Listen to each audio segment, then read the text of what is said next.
Hola, ¿qué tal amigas, amigos televidentes en Extra Plus? Un gusto saludarles, darles la bienvenida a esta edición de Adelante Nicaragua, edición en la que como todos los lunes hacemos un repaso, una revisión de los principales hechos ocurridos alrededor del mundo, los publicados, los no publicados también, con los doctores Cairo Amador Arrieta y Humberto Avilés Bermúdez. Habíamos estado hablando de los 70 años de la OTAN. Y lo que se esperaba más o menos, ha dicho que de las diferencias que tiene Estados Unidos con el resto de los socios de la OTAN, principalmente en la cobradera. Alemania había dicho que iba a buscar cómo ponerse al día, pero era un asunto bien fregado para el resto de los países, especialmente el tema de la cobradera.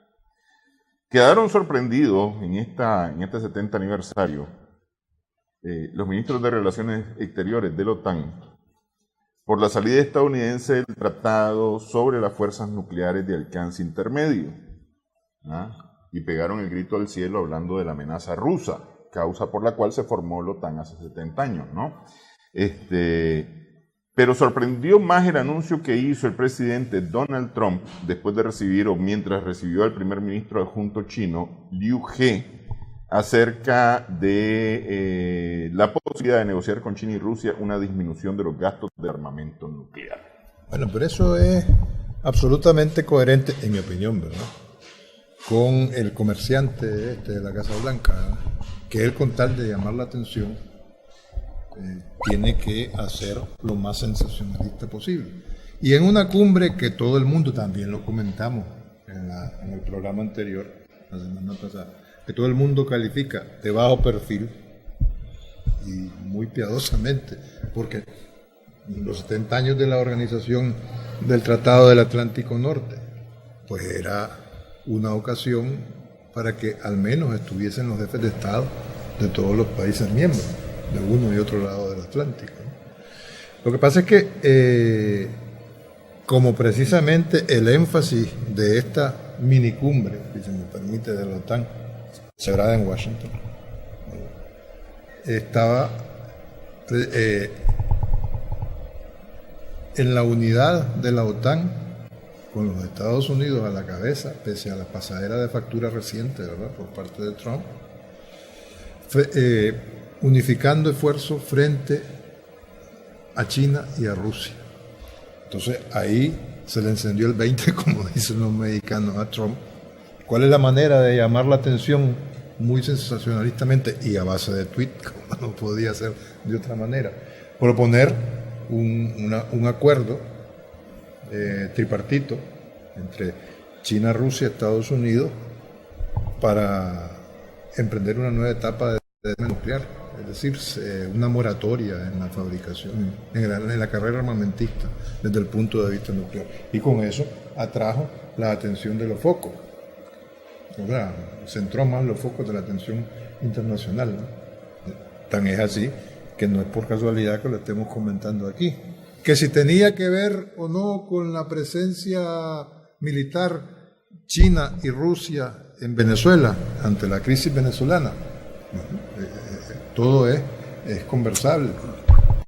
Hace algunos años, cuando todavía estaban vivos los últimos estertores de la denominada Guerra Fría y el mundo bipolar, era impensable que realmente presencia militar o naves aéreas de China y Rusia y soldados estuviesen en lo que el imperio norteamericano consideraba su patio trasero. Sin embargo, ahí lo estamos viendo, y no solamente no lo han disimulado, sino que han dicho abiertamente, tanto China como Rusia, que van a estar en Venezuela el tiempo que sea necesario en cumplimiento de acuerdos bilaterales de cooperación en materia técnico-militar. Y es interesante porque eso que marca de alguna manera los nuevos tiempos y la nueva correlación de fuerza, empatémoslo con lo de Shanghái, ¿verdad? No solamente eso, sino que un ejemplo claro, hoy un distinguido comentarista habló de la presencia de los rusos en Venezuela y quiso de alguna manera interpretar la actitud de Estados Unidos. Y mira qué interesante, mientras Estados Unidos estaba con China y con Rusia hablando de entenderse y cómo de alguna manera poder llegar a un acuerdo nuclear, ¿verdad? Este señor aquí en Nicaragua estaba diciendo que la presencia de los rusos en Venezuela equivalía casi a la crisis de los misiles de Cuba en 1961. Por favor, ¿verdad? O sea, mira, en corto lo puedo leer, ¿verdad?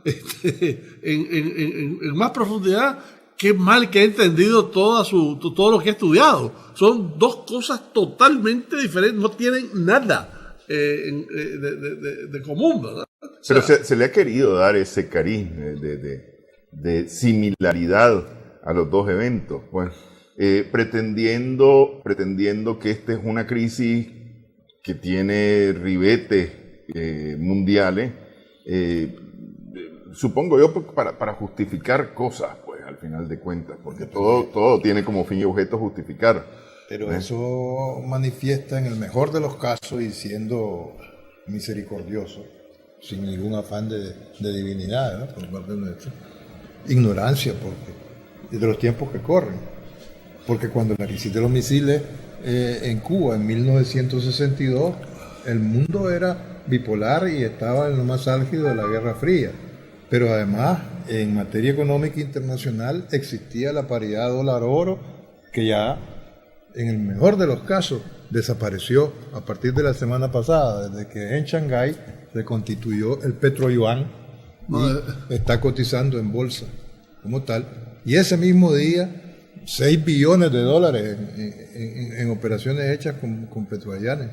Y no solamente eso, sino que además China le dijo alto y claro a los Estados Unidos: no te voy a seguir comprando deuda pública. Es decir, en otras palabras, anda a buscar quien te siga financiando tu déficit. Ya. A ver, nos metemos un ratito a eso. Terminemos con la parte del acuerdo nuclear, o del desacuerdo nuclear. No, por eso es que parte de las diferencias. En 1962 había una hegemonía financiera. El mundo, todo el mundo. No, pero el tema del petroyuan es un tema que podemos tratar aparte, porque realmente tiene sus bemoles y características, ¿verdad? Okay. Efectivamente, el mundo no es 1962, estamos ante una realidad totalmente distinta, un mundo multipolar, donde sin embargo Estados Unidos quiere hacer parecer que se trata de un mundo bipolar, que es Estados Unidos versus el mundo. Sí. ¿Ah?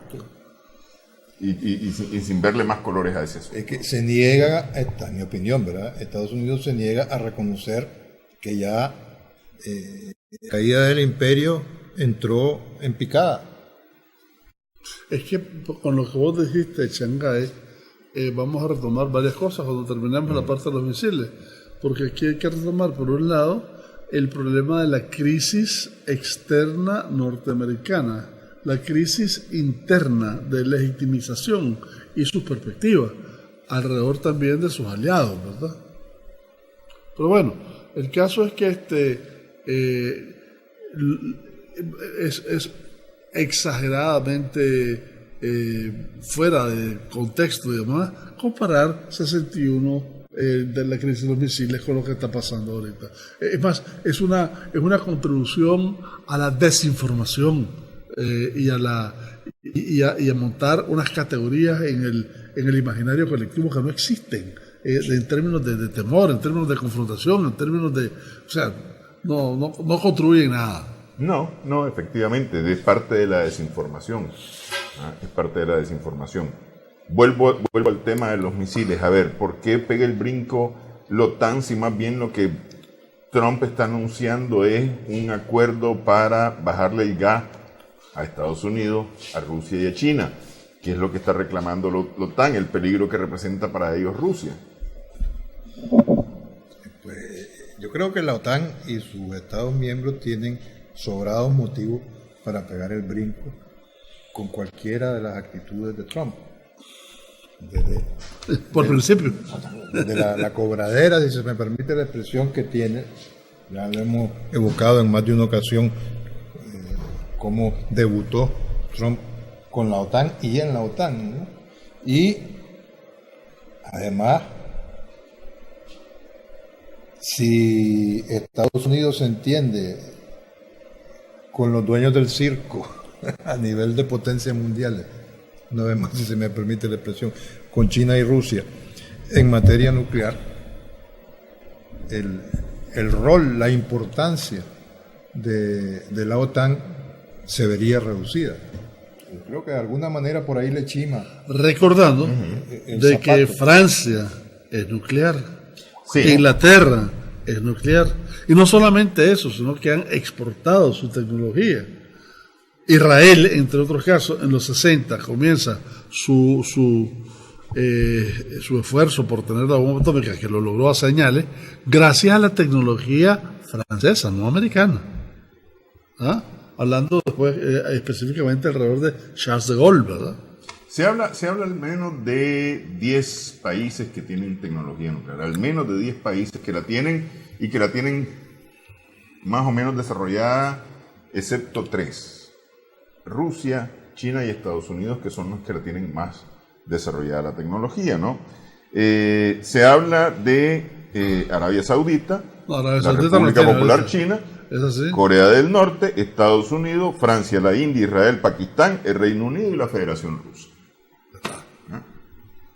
Siendo- Y con capacidad de ingresar a ese club en par de meses, Japón. Y los iraníes, Y los iraníes, sigue sí. Estados Unidos incumpliendo unilateralmente los acuerdos de Astana que tanto cortaron. Entonces, es que estamos en lo de siempre. Por eso es que comenzaba yo, entre otras cosas, comentando que Trump lo que quiere es epatar, pues llamar la atención a como de lugar. Cuando él está apenas cogiendo aire, habrá que ver hasta dónde le dura ese segundo aire o el aire que sea, tras el informe Mueller, porque no es que esté limpio. No ha terminado, ese capítulo no ha Que le terminado. va a permitir reelegirse, todavía está por verse, pero bueno, entonces él ahí está respirando. Y en pleno anuncio unilateral, una vez más, como acostumbra, de proponer, para llamar la atención, insisto, ese acuerdo en materia de frenar al menos la carrera armamentista nuclear con China y con Rusia, le renuncia a su secretaria de Seguridad Nacional. ¿Ya? O sea, vuelvo, por ejemplo, a lo que en más de una ocasión hemos comentado con Cairo. ¿Cuáles son los tantos o los avances en materia de política exterior norteamericana que hoy por hoy se puede apuntar Donald Trump? Porque lo de Corea del Norte fue una pompa de jabón. Sí. Ya vimos cómo fracasó la cumbre de Vietnam, ¿no? Con Corea del Norte. Y ahora, Y si no fracasó, en el mejor de los casos quedó en nada. ¿y ahora qué es lo que está pasando? Quedar en nada de fracasar. Y tiene que ver, esa decisión además tiene que ver, de disque política exterior trumpiana, tiene que ver con la política interna de los Estados Unidos. Totalmente. Ok. Totalmente. Metemos el petroyuan en toda esta en todas estas coyunturas. Hacemos pausa así para hablar del petroyuan. Regresamos en breve.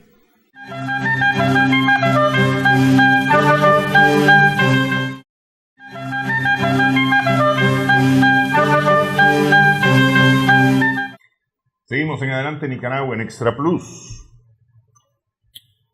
Que China anuncie vamos a dejar de comprar deuda pública en Estados Unidos es un golpe duro para Estados Unidos. Más duro si comprendes la situación económica y la crisis económica de Estados Unidos, que la voy a tratar de resumir y por tanto va a estar totalmente incompleta, pero por lo menos para los efectos de conectarnos con el asunto del yuan. El déficit en el año 2018 de Estados Unidos fue de $1 trillón, equivalente más o menos al 4% del Producto Interno Bruto. Eso subió de 586 billones, que fue el déficit en el año 2016. En otras palabras, a pesar de todo lo que está viendo, incluso positivo en términos de la economía de Estados Unidos, el factor deuda está creciendo enormemente. A tal punto que la relación deuda-Producto Interno Bruto, que ahorita es de un 78%, todavía más o menos manejable, está proyectada para el año 2028 a llegar a ser un 105%, del 78 al 105%. Eso toca varias alarmas. Algunos economistas y financieros y demás dicen de que este es el principal problema de Estados Unidos. Y el principal problema es que no pueden evitar no referirse a este problema como el principal de la economía norteamericana. Y en ese sentido, el reducir esa deuda debe ser una prioridad estratégica, tanto para la economía como para la defensa. Otros dicen, no es tan importante el asunto ahorita. ¿Y por qué no es tan importante el asunto ahorita? Por 4 razones fundamentales. La primera de ellas es que las tasas de interés están muy bajas. De alguna manera, el crédito es accesible. La segunda de ellas es porque en el mercado de capitales, Estados Unidos sigue vendiendo su deuda a través precisamente de los bonos, etcétera, etcétera, lo que hace que haya capital disponible para que con los intereses bajos entre el capital y la oportunidad se haga rápido el préstamo, ¿verdad? La tercera es que tiene una inflación relativamente controlada. Y la cuarta es que Estados Unidos es uno de los pocos países que se presta a sí mismo. Se presta en su moneda y se presta a sí mismo, y ha tenido la suerte de que el resto del mundo asume su deuda, asume los valores, los bonos de deuda, específicamente el bono federal, etc. Así las cosas, veamos qué está pasando ahorita. Porque lo que está pasando con el yuan, ¿verdad?, es que China, que es el principal tenedor y comprador de deuda estadounidense, lo va a dejar de hacer. Con lo que los mercados de capitales, donde Estados Unidos de alguna manera se apalancaba a efecto de su deuda interna, está cuestionada. No hoy, aquí y ahora, en términos de un relativo proceso que yo creo que va a ser corto, ¿verdad? De nuevo, se equivocan quienes dicen de que esto es ya una crisis estructural de los Estados Unidos, ¿no? Todavía no lo es, pero está sembrado los elementos de esa crisis por venir en relativamente poco tiempo a Estados Unidos. Lo otro es el hecho de las inversiones. Cuando los intereses están relativamente bajos, los inversionistas no tienden a ser altamente cuidadosos en sus inversiones y tienen mayores elementos de riesgo. Ese riesgo, a su vez, puede ser negativo y ayuda internamente a debilitar la economía. Y tercero, esa inflación, en cualquiera de los momentos, con estas variables que cambien, puede crecer enormemente. De manera que en realidad lo que vos estás viendo ahorita es una sociedad que tiene una crisis estructural, cuyos factores que de alguna manera lo pueden soportar en estos momentos, pueden o están siendo socavados en sus principios fundacionales. Valga decir, de nuevo, con el problema del yuan, ¿verdad? China, que el yuan sea una moneda de referencia y que cada vez tenga mucho mayor competitividad que el dólar en el mercado internacional, en el mercado financiero, va a hacer que el rol del dólar tienda a disminuir. Y al disminuir el rol del dólar, las deudas enormes que están en el aire comienzan a pesar mucho más. Ok, pero es que el dólar va a dejar o está dejando de tener la importancia que ha tenido hasta ahora, porque tenés de una u otra forma, mal que bien, el bloque europeo funcionando con euro y haciendo transacciones con euro, ¿no? Dentro de la Unión Europea.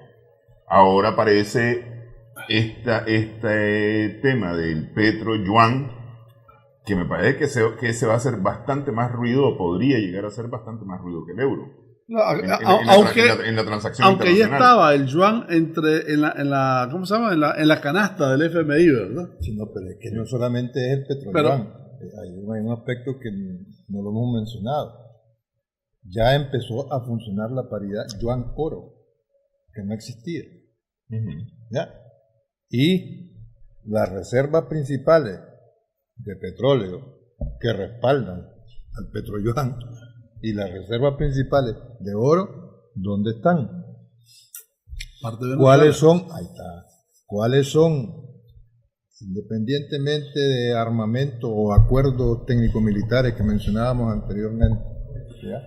Más allá del cumplimiento chino o ruso en la parte que le corresponda a cada quien, ¿cuál es el trasfondo de operaciones comerciales estratégicas a futuro? China, sobre todo, estamos hablando de yuan, con Venezuela, donde, como se sabe, están las mayores reservas petrolíferas y auríferas del mundo. La cosa varía. Y si además le sumamos que China hizo público el mismo día que se lanzó el petroyuan y empezó a cotizar en bolsa y se convierte la bolsa de Shanghái en el mercado bursátil más importante a nivel internacional, hoy por hoy lanzó la noticia abiertamente, le digo a Estados Unidos, así seguís en guerra comercial, que la declaraste unilateralmente. Ahora 128 productos norteamericanos, te los estoy grabando en un 25% más. Pero a propósito de todo eso, primero de nuevo insisto en que efectivamente es un punto de inflexión, ¿verdad? Que no lo vas a ver de forma inmediata. Que no sea estructural inmediatamente. Y tampoco pues, en el caso de Venezuela lo va a ver de forma inmediata, eso no creo. Pero efectivamente es un punto de inflexión a nivel de las finanzas públicas, ¿verdad? Ahora, en el asunto de las tarifas, etcétera, hace par de meses que cerraron 6 plantas en Estados Unidos. 5 plantas en Estados Unidos, una en Toronto. Trump incluso lanzó... Pero Toronto es Canadá. Sí. Por eso decían en Estados Unidos, ahora en Toronto, en Canadá. No, por eso. Ahora hablamos de plantas de producción automotriz. Pero tenían capacidad de 300.000 unidades, de 800.000 unidades, están produciendo 300. Pero ¿cuál es la razón principal? Y Trump llamó la atención, ¿y por qué no cerraron la de México? ¿O por qué no cerraron la de China? Entonces le respondieron, entre otras cosas, porque ni México ni China tenemos el acero tan caro como lo tenemos ahorita. Porque una cosa es el acero como materia prima, y otra, el acero como un commodity, y otra cosa es las industrias que tienen en el acero su materia prima. En el caso de los automóviles, por ejemplo, sus costos se le elevan a un punto en que no pueden competir en el mercado internacional. Consecuentemente, cerraron 6 fábricas, una en Canadá, en Toronto, y 5 en Estados Unidos. Y Trump llamó la atención a la señora Barra, que es la gerente general de la General Motors, de ascendencia española, creo, que tuvo que tomar todas esas medidas y las explicó, ¿verdad?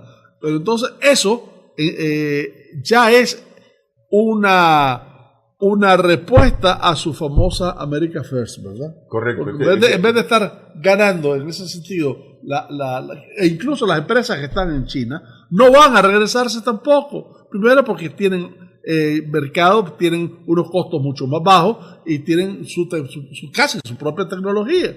Pero es que eso fue lo que Trump le dijo a los empresarios, nomás tomar posesión de su cargo en la presidencia de los Estados Unidos, que el tema de, primero, Estados Unidos era justamente salir de donde estaban, en los países en los que estaban, para producir dentro de los Estados Unidos. Pero él mismo les ha puesto la trampa, o les ha puesto el traspié, por ejemplo, con el tema del acero. Es decir, grabar el acero que se está importando en los Estados Unidos para esta industria es ponerle pie a esta industria, a la que él enamoró para que dejara, porque yo me acuerdo que fue un pleito con el tema de México, por ejemplo, las plantas que estaban en México tenés que pasarla para los Estados Unidos. Te viene el segundo problema, y ya que mencionaste el caso de México, ¿verdad? Una planta de aire acondicionado de la Carrier específicamente, que efectivamente se fue, pero se esperaba de que iba a tener más de 1,000 y pico de empleados una vez instalada nueva en Estados Unidos. No alcanzó ni a 200, porque la robotización y la automatización y demás es, al final de cuentas, quien más empleos está quitando, está suprimiendo. No es la migración, es precisamente parte del desarrollo tecnológico. Y ahí hay que detenerse a ver cuál es el sentido, cuál es el concepto mismo del trabajo en estos tiempos modernos. ¿Qué significa toda esa automatización en términos de empleo, en términos de satisfactores sociales, etcétera, ¿no? Ok. La fuerza del yuan está en el petróleo y está en el oro, en el tema de la paridad que ha logrado con el oro. O reservas que son las venezolanas principalmente. Eso convierte o le da a Venezuela algún tipo de estatus distinto, es decir, que sea justamente el que merezca la protección de China y de Rusia ante las amenazas de Estados Unidos. Bueno, yo creo que de nuevo eso es un punto de inflexión que para efectos de Venezuela ahorita de forma inmediata no creo que se vea. Sin embargo, para efectos del mediano y largo plazo va a ser importantísimo, igual que África. Cantidad de países africanos que son los que de alguna manera ya tienen en China su principal socio importador y exportador, ¿verdad?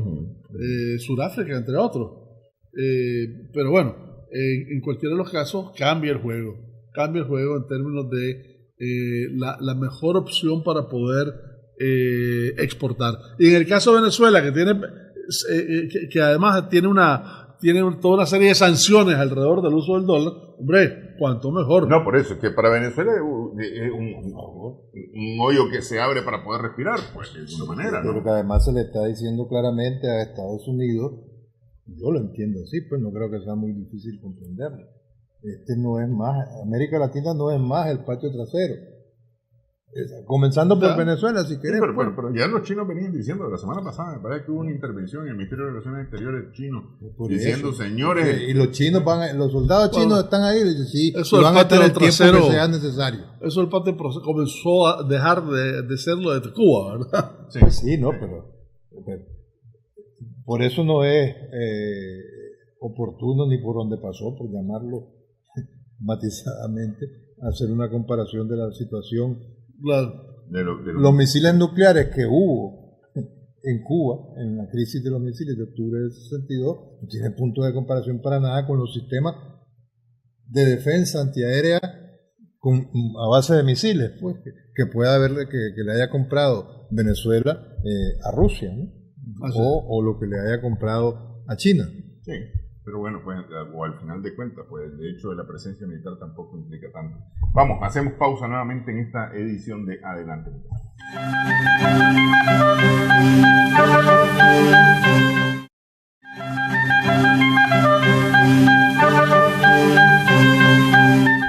Seguimos en esta edición de Adelante Nicaragua conversando con los doctores Cairo Amador Arrieta y Humberto Vilés Bermúdez. Europa. Bueno, ya se hizo el primer acto de lanzamiento del partido de la ultraderecha europea. De hecho, así no asusta tanto, pero si uno se detiene a ver quiénes son los que aparecen en la foto con Matteo Salvini, el vicepresidente primero y ministro del Interior italiano, y se da cuenta que sin ningún prurito o comedimiento, Salvini invitó al acto de lanzamiento de este partido ultraderechista europeo, ni más ni menos que Alternativa por Alemania, por ejemplo, ¿no?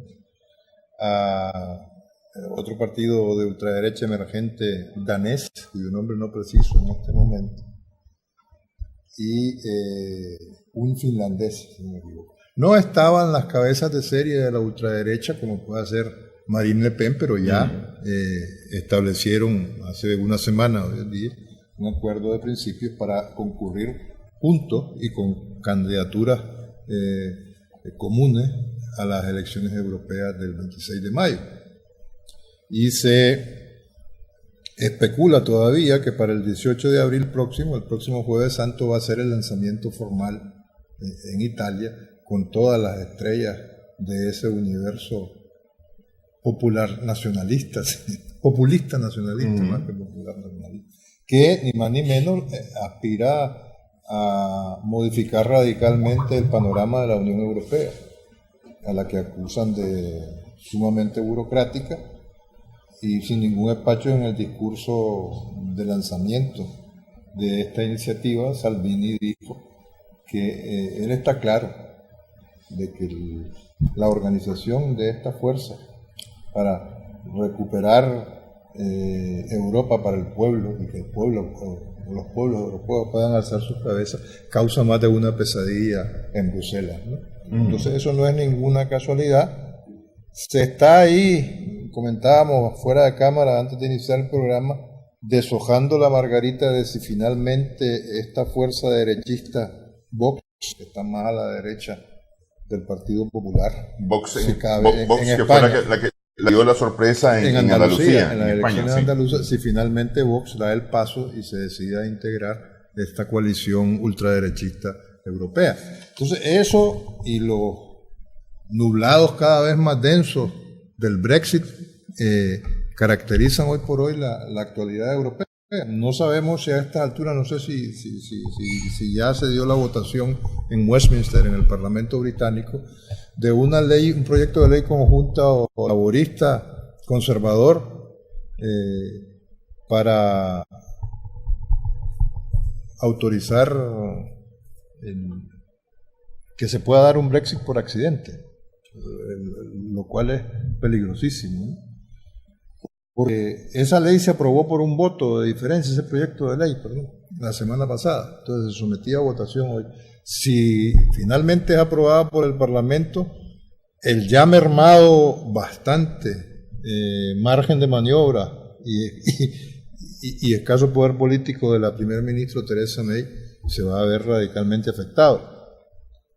Theresa May, que justamente mañana inicia una gira urgente para ir a pedir cacao, en una expresión muy chapioya, a Monsieur Macron primero en París y a la señora Merkel en Berlín. Va a pedirles una prórroga corta. No perdamos de vista que justamente el próximo viernes 12 se vence el plazo que la Unión Europea le dio al Reino Unido para que logren aprobar en el Parlamento el acuerdo que la May había alcanzado en noviembre pasado, o se produzca automáticamente el próximo viernes, si no hay nada, si no logran ponerse de acuerdo gobierno y Parlamento y decir qué es lo que quieren finalmente, se produzca automáticamente un Brexit sin acuerdo. Que ese sería el Brexit duro. Sí, el Brexit duro. Y están advirtiendo los costos sociales que ellos podrían involucrar, etc. Una pregunta que teníamos nosotros hace un par de programas, que si finalmente con las prórrogas iba o no a entrar Inglaterra a las elecciones de mayo, a las elecciones del Parlamento Europeo de mayo, me parece que están totalmente despejadas. No va a haber ninguna participación inglesa. Porque es decir, todo aparenta... No es que no es tan así. No necesariamente. No es tan así.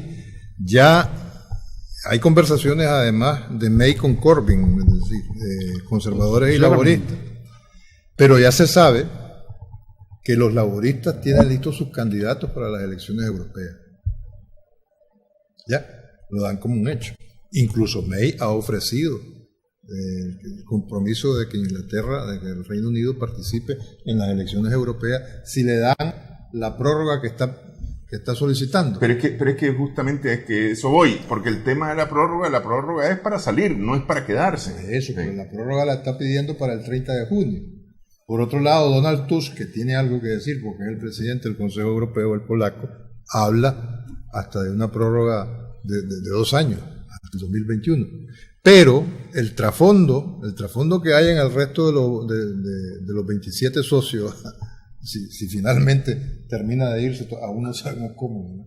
El Reino Unido, es que el hecho de que Inglaterra, saliendo de la Unión Europea, y todavía insisto, sin que esté claro cómo va a salir, si dura o blandamente, es visto con resquemor en el mejor de los casos por el resto de los socios, porque la participación inglesa en las elecciones europeas va a favorecer, fíjense bien lo que voy a decir, la entrada de los euroscépticos, estos mismos que se están organizando en la ultraderecha europea, encabezada por Matteo Salvini, dentro de la Unión Europea, para destruir a la Unión Europea, que ese es su proyecto. Todo un caballo de Troya, más ¿no? abierto desde dentro.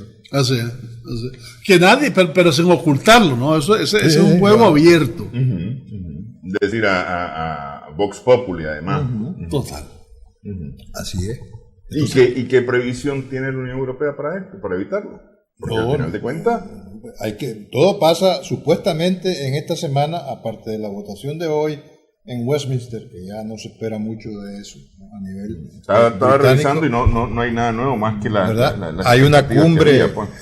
hay una cumbre de la Unión Europea de los 27, justamente el miércoles, si no me equivoco, que van a abordar el tema de si prórroga sí o prórroga no. Claro, lo que están haciendo además es internamente en cada uno de los países miembros exacto. Por supuesto. Y tratar de fomentar el globalismo, las ventajas de la integración, etcétera, ¿no? Que es lo único que pueden hacer. Hasta ahí nomás. Y por otro lado, tampoco es ninguna casualidad, este fin de semana, ¿cuál es este fin de semana? Hoy estaba de visita en Irlanda del Norte el negociador jefe de la Unión Europea, Michel Barnier, y visita que se interpreta como un apoyo a los intereses irlandeses de que se mantenga el backstop, es decir, que la frontera entre las dos Irlandas funcionen pese al Brexit. Pero es que, a ver, con o sin Brexit, de todos modos iba a funcionar. Lo que pasa es que iba a funcionar distinto como está funcionando ahora, que es una frontera europea. Es decir, simple y sencillamente es un control, pero es decir, mínimo, pues, ¿no? Y paralelo comienzan de nuevo a tener expresiones, ¿cuál podría ser algún curso alternativo? Y regresa de nuevo Noruega, el modelo de Noruega, o el modelo de una unión aduanera. O el de una unión aduanera. Y se sigue diciendo que pueden llegar a un consenso Theresa May y Jeremy Corbyn para que, pues se apruebe a última hora en esta semana, en el Parlamento, el Brexit, que está firmado, y esa aprobación se someta a un segundo referéndum. O sea, se ratifique vía un segundo referéndum. Todo eso está en perspectiva. Okay. Vayas en el acuerdo y en el referéndum les dicen no. Tienen que volver a echar mano del artículo 50 que dice, rápida y suciamente hablando, que las cosas en derecho se deshacen como se hicieron. Es decir, posición anterior. Así es. Sí, pero es decir, a ver, lo que se votaría es que no estamos de acuerdo con ese acuerdo. No necesariamente que no estamos de acuerdo con quedarnos. No, que el referéndum habría que ver la pregunta. Porque si es el acuerdo lo que se va a someter al referéndum, no es si me quedo o no me quedo, es si estás de acuerdo o no estás de acuerdo con lo que se acordó, pues. No, pero hay que también quien te plantea que dada la complejidad, pero hubo un momento hay que decir otra vez si echar para atrás el Brexit. Justamente, hubo un momento en que eso cobró mucha fuerza, es decir, un nuevo referéndum sobre si salirse o no, ¿verdad? Pero de repente eso como que se desinfló. No, pero totalmente, porque Theresa May ha tenido que decir, donde dije digo Diego, no una, sino varias veces. Sí, y además que se ha llenado de unas manifestaciones ahí frente a Westminster, una cantidad de manifestaciones diciendo, respeten el sí que hicimos para... Y además ya se comprometió a que ella va a renunciar, con Brexit o sin Brexit. Entonces, ¿y quién viene detrás? Imagínate que venga Boris Johnson, que es como el clon de Trump, pero peor. Sí, además que ya renunció, ¿no? También. Sí. Como ministro del Exterior hace rato renunció. Ahora es Jeremy Hunt. En fin, enredada la cosa para Inglaterra y para Europa, pues. Por supuesto. Sí. Eso tiene consecuencias. Ok, pausa en esta edición de Adelante Nicaragua.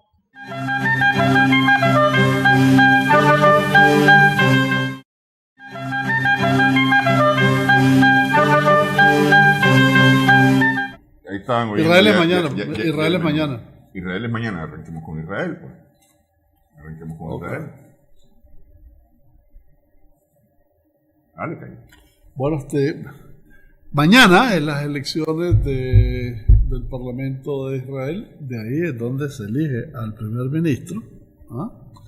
Y Netanyahu está tirándolas todas, pero de una manera increíble, para tratar de que en el Knesset su partido, el Likud, llegue a tener por lo menos 30 asientos.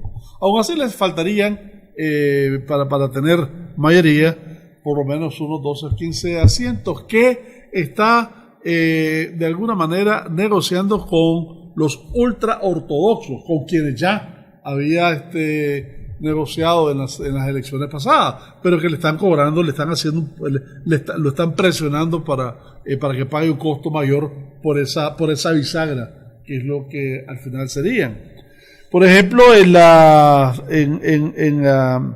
los centros de estudios religiosos, valga decir fundamentalismo judío, su incremento en fondo va a ser de 623 millones de shekeles a 1.300, o sea, casi más de un 100%. Sí, casi el doble, sí. Las mujeres de alguna manera se sienten un tanto relegadas, no hay muchas mujeres a los cargos que se están proponiendo. Eso es una situación que sobre todo lo ves más claro en el campo de los laboristas.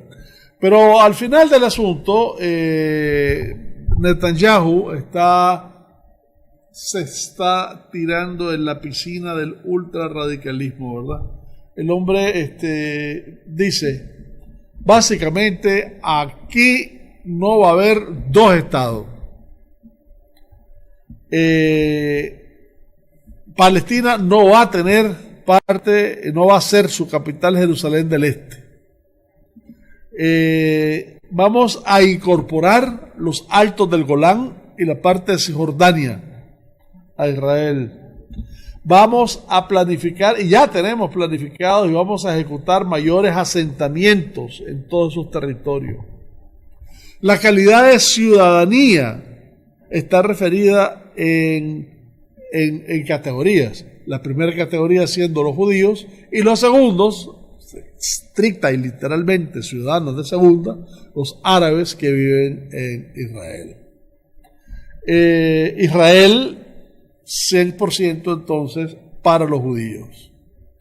Y termina diciendo de que todo esto se lo comunicó a Kushner y al señor Jason Greenblatt, que es el enviado especial de Estados Unidos.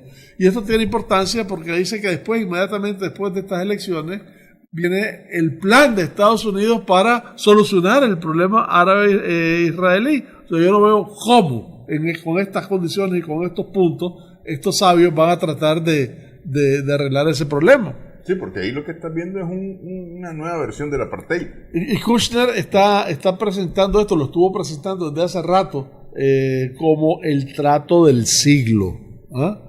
Pero por si acaso tiene alguna duda, Netanyahu en su último discurso que salió en el Haaretz Sheva, tiene 3 puntos que para él no son discutibles. 1, no va a haber colonos desplazados. Los asentamientos se quedan donde están y más bien van a haber nuevos asentamientos. 2, Israel tiene a nivel soberano de seguridad, dice, a nivel de seguridad sobre los territorios, una total soberanía. Y 3, no a la división de Jerusalén. De ahí para adelante. De manera que lo que estamos viendo para las elecciones de mañana es una radicalización de lo que ya venía dándose en Israel. Lo que además, de alguna manera, es una reacción de las debilidades que se están dando en el Medio Oriente, específicamente en los países árabes. Y a pesar de que Arabia Saudita condena el hecho de la partición del asunto del traslado de Jerusalén como capital de Israel, lo condena, pero al tiempo no lo rechaza, no traduce en actos ese sentido de opinión y sigue hablando con Israel acerca de una posición común en contra de Irán. De manera que desde esa perspectiva las elecciones de Israel mañana no van a servir absolutamente para nada en términos de calmar las aguas de ese Medio Oriente que todavía está que está buscando su respuesta. Van a servir para que Israel se siga pasando el derecho internacional por el arco del triunfo. Así es. Para eso van a servir. Por otra parte, en Libia, en la ofensiva del general Haftar, el general Haftar es interesante su historia. El general Haftar ayudó a Gaddafi en el golpe de Estado. Estuvo con Gaddafi hasta los 1985. Fue el delfín de Gaddafi en ese momento. Vino la guerra del Chad y lo echaron preso y curiosamente Estados Unidos lo salvó. La CIA lo amamantó. Se lo llevaron a Estados Unidos, incluso vivía cerca de Langley, Virginia, y se regresa a Libia después de la muerte de Gaddafi. Y toma los rescoldos del ejército y las posiciones nacionalistas que estaban en Libia. Y de alguna manera con el tiempo se consolida en la parte este, donde está Benghazi. Recordemos que todo este asunto de Libia y todo este asunto de Gaddafi tiene que ver con una política de las Naciones Unidas auspiciadas por Estados Unidos, que es el famoso nuevo concepto del R2P, el Right to Protect, ¿verdad? Que básicamente crime de que cuando un país está en una situación de que se está deshilachando internamente, etcétera, hay una especie de protección a los ciudadanos que permite una intervención disque humanitaria.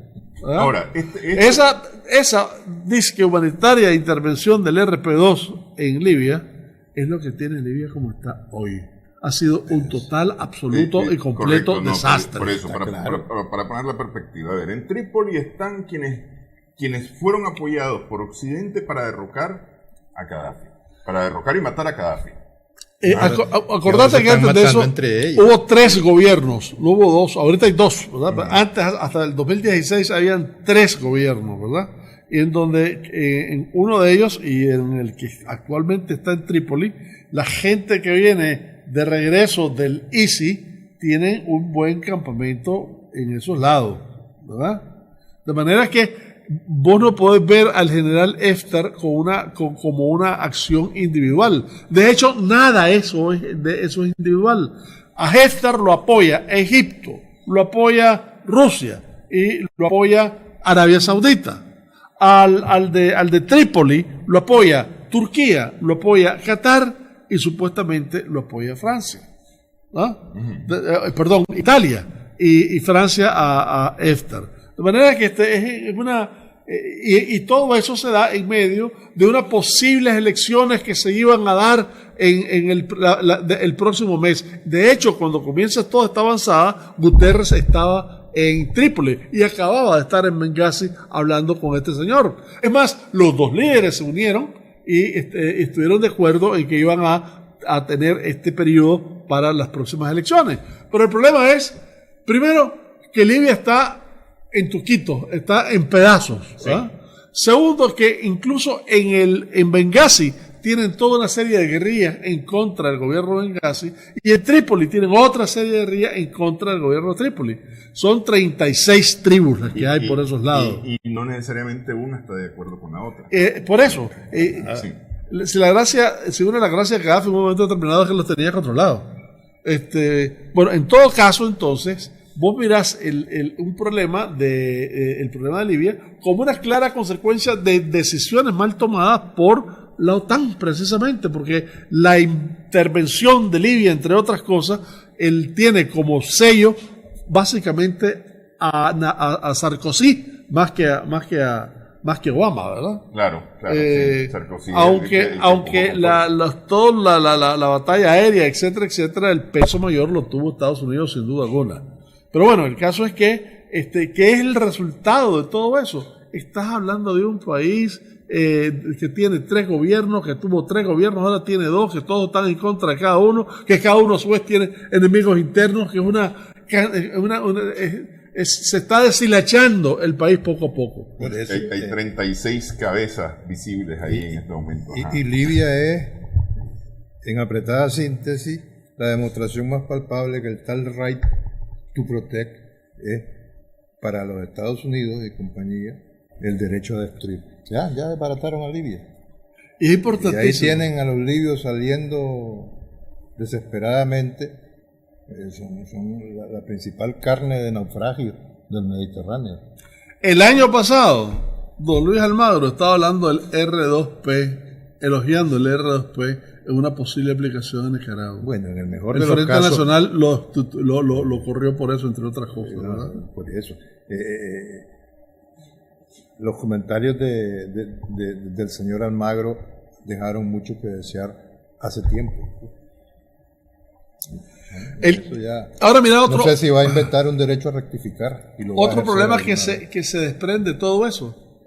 Hay 800.000 africanos de paso en Libia tratando de salir. Sí.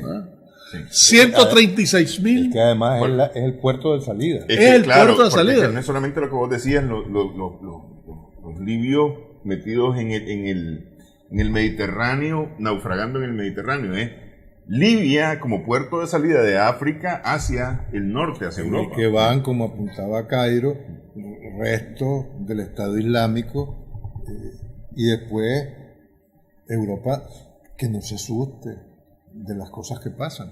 Sí. Y ahora, la actitud de los europeos a propósito de la defensa de los derechos humanos y todas esas cosas, ¿verdad? La preocupación básica de ellos no es que lo que está pasando dentro de Libia, es que quieren detener ese flujo de gente que llega a Europa. Por eso, ya hicieron una experiencia anterior con Turquía, que le pagaron $6 billones para que contuviera, para contención de la gente que llegaba. Erdogan. Aquí no hay uno. Pero la idea es esa, pues la idea no es ver en cualquiera de los casos la problemática en términos... En Libia lo que hay es un caldo de cultivo para que prolifere un mercado de mercenarios, desgraciadamente. Y además, acordate que de Libia a la caída de Gaddafi salieron los turecs que se fueron a Malí y casi toman el poder en Malí, ¿verdad?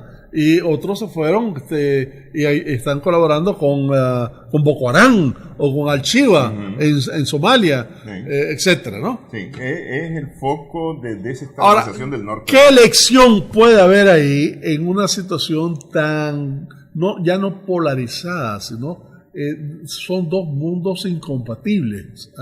Uno que está alrededor de cierto, fíjate que al final el general el Jalil ¿verdad? Está acompañado del hijo de Gaddafi, un peloncito, que dicho sea de paso tenía